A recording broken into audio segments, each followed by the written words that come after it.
Would you build a campfire in your bedroom on the floor next to your bed for the night if your bedroom was a bit cold?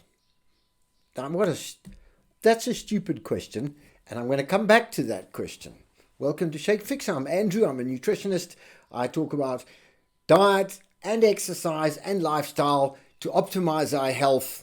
And those of you who are familiar with my channel will know that because it's Wednesday, it is WTF Wednesday, which means I make a video about something ridiculous or crazy or, to my mind, completely wrong that we see all the time and take for granted, and a lot of people still believe. Okay, what am I talking about? I'm talking about something that I've spoken about before and will probably speak about again.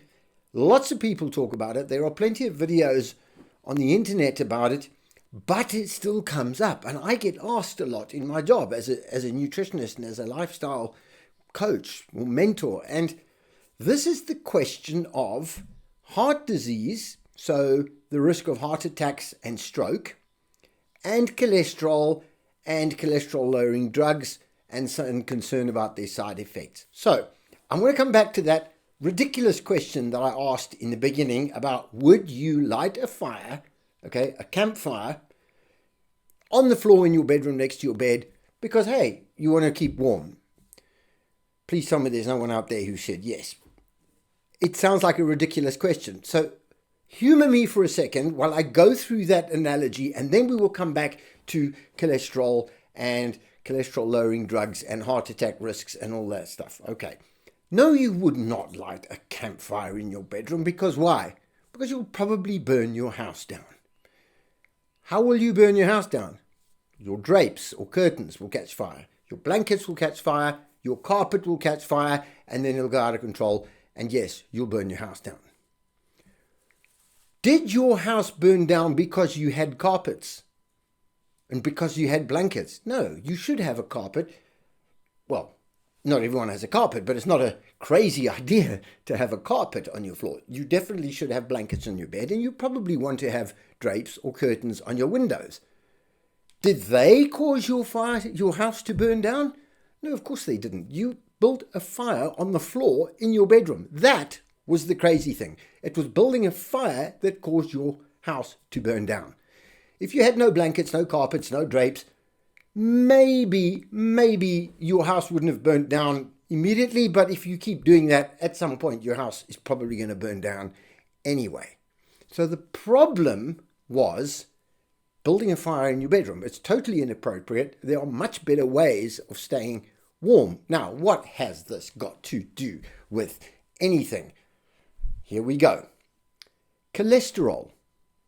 Cholesterol is produced in your body, by your body, and it has very, very many uses, very important functions in your body.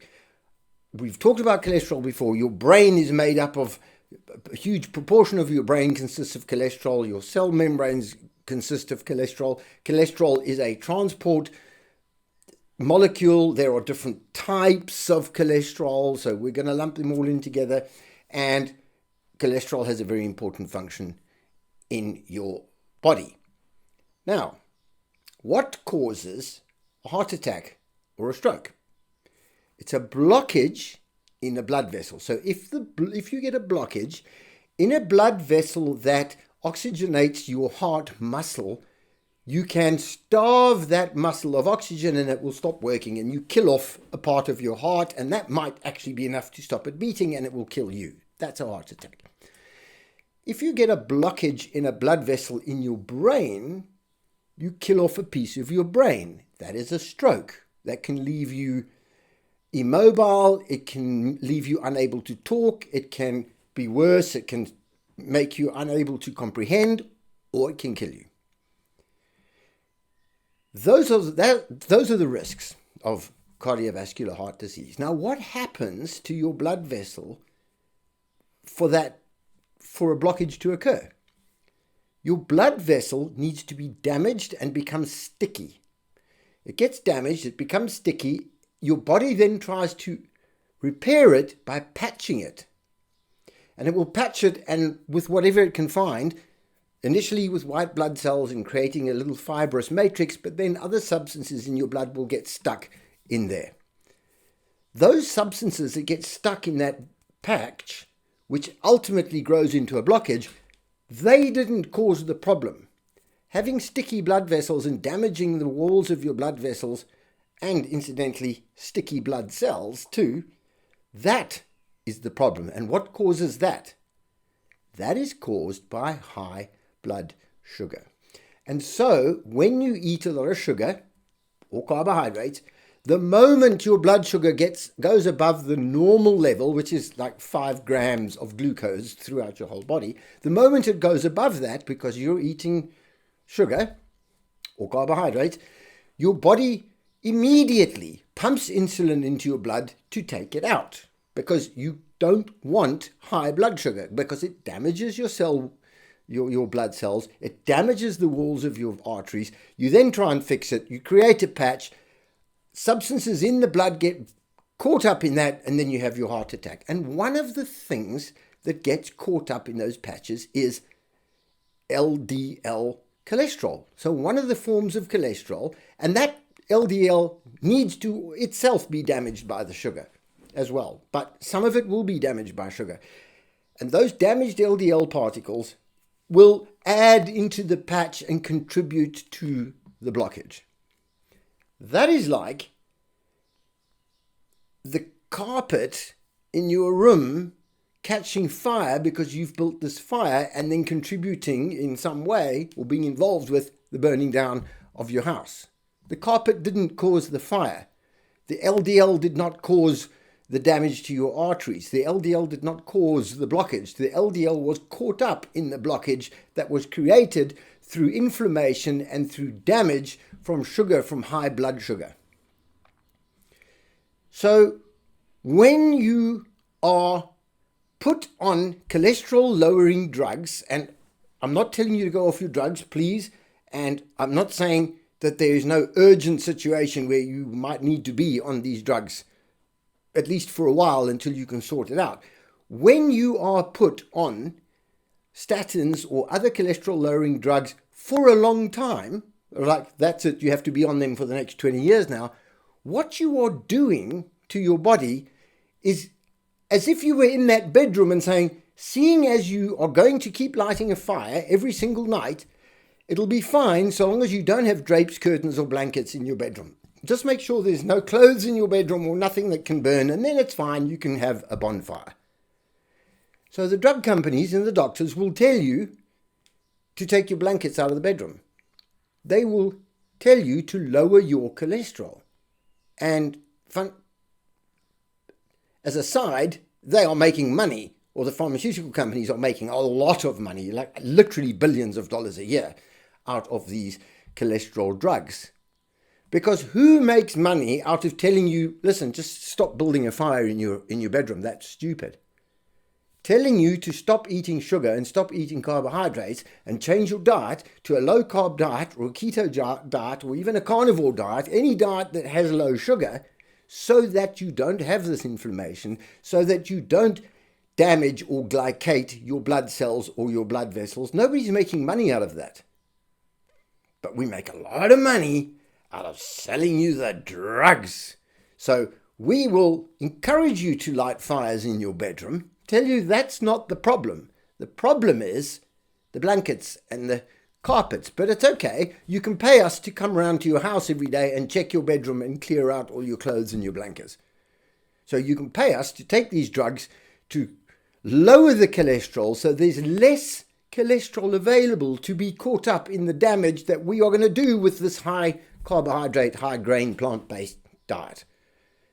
So that's my WTF for Wednesday. What the F are we doing believing that it's okay to keep building a campfire or a bonfire in our bedroom on the floor every night to keep us warm, and then all we need to do is remove all the blankets and drapes?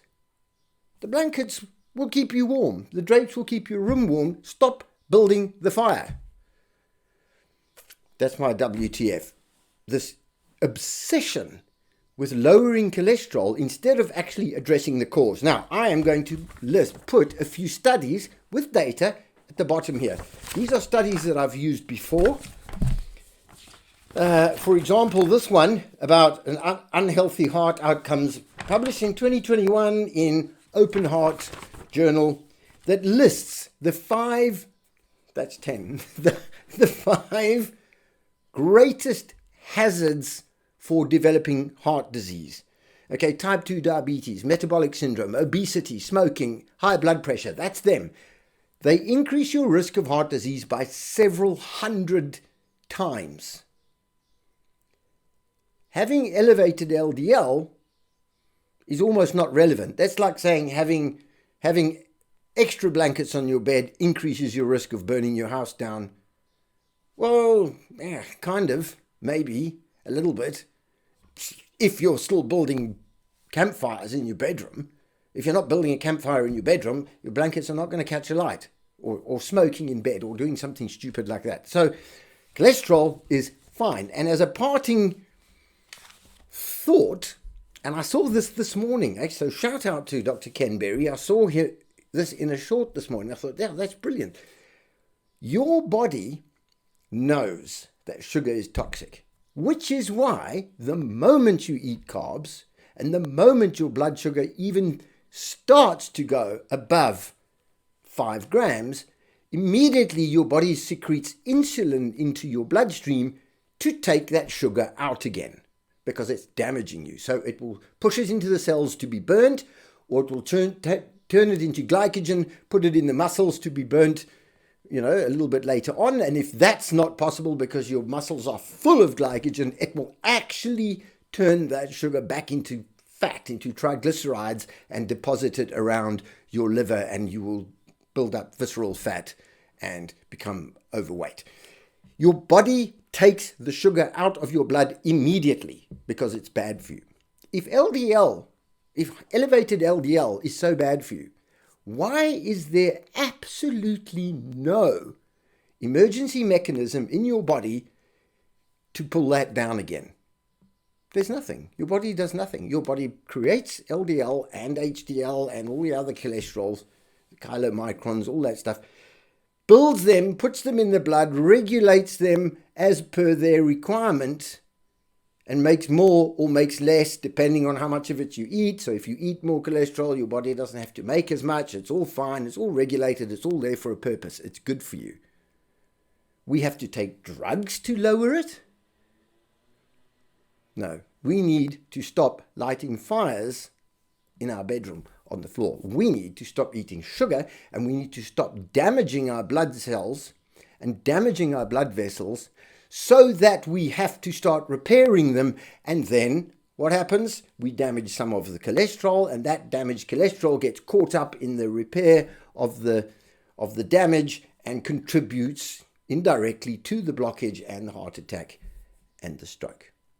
But no, we take medications to reduce the cholesterol, so to remove the blankets off the bed. Hey, we can make fires in our bedroom now. What the F? It's money we make. Somebody's making a lot of money from these drugs. Nobody's going to make money out of you if you just change your diet, stop eating sugar, turn from a sugar burner to a fat burner, change your diet, and you won't have to go on medications as an emergency short-term measure to prevent your house burning down. Thank you for your time. Please subscribe to our channel. We do a video like this every Wednesday where I just go on a bit of a rant about something crazy. This is crazy. Hundreds of thousands, that's not true, tens of millions of people, I wonder, it might even be hundreds of millions, are on cholesterol lowering drugs who do not need to be. There will be times when you do. Hopefully it will be temporary. If there's a fire in your house already, get the carpets out of the way, take the drapes down, of course. Then put the fire out, then don't light another one. That's how you deal with the risk of heart attacks. I'm going to put a couple of links down here to other studies about saturated fat and whether you should be eating red meat or not, and all related to heart disease and what does or doesn't cause heart disease, including dietary cholesterol. It's really interesting stuff. There's a lot of data out there. It doesn't get shared that much because nobody really gets to monetize off it. As I said, keeping you healthy doesn't make anybody any money. You being sick is what allows the medical industry and the pharmaceutical industry to make a lot of money. That is not in your best interests. Right, please subscribe to our channel. Thank you very much. And I will see you back here next Wednesday for another WTF.